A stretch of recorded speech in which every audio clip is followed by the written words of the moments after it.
This is the craziest God story I've ever heard in my entire life. This will literally give you chills. I'm not kidding. Stay till the end because this will blow your mind. So do y'all know who Billy Graham is?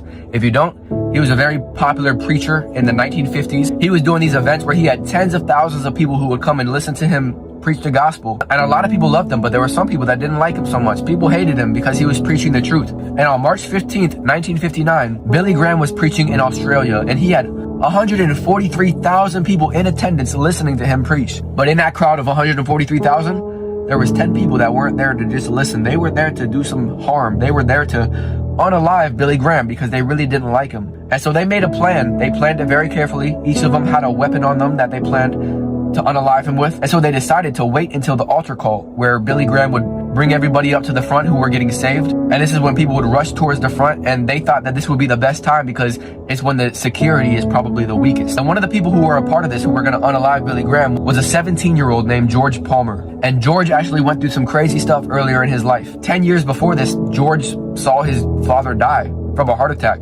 And right after that, George went into a field and screamed at God, saying, "I hate you, God." And that sent him on a downward spiral until this point where he's 17 years old and he's about to make a very bad decision. And now he's sitting in this stadium waiting for the right moment to unalive Billy Graham. But Billy Graham began preaching on forgiveness, on sin, on repentance, about a God who loves even those that hate him. And then something crazy happened. As George was sitting there, he heard a voice that said, "George, what are you doing?" And George turned around and he didn't see anyone. But he knew that was God speaking to him. And as Billy Graham kept preaching, George starts crying. And by the time the altar call came, George pulled out his weapon, he put it on the ground, and he went up to get saved at the altar. And the other guys he came with also followed along and went up to the front of the altar and got saved. And George would later on say this: God took a person who hated him with every part of his being, and he loved him.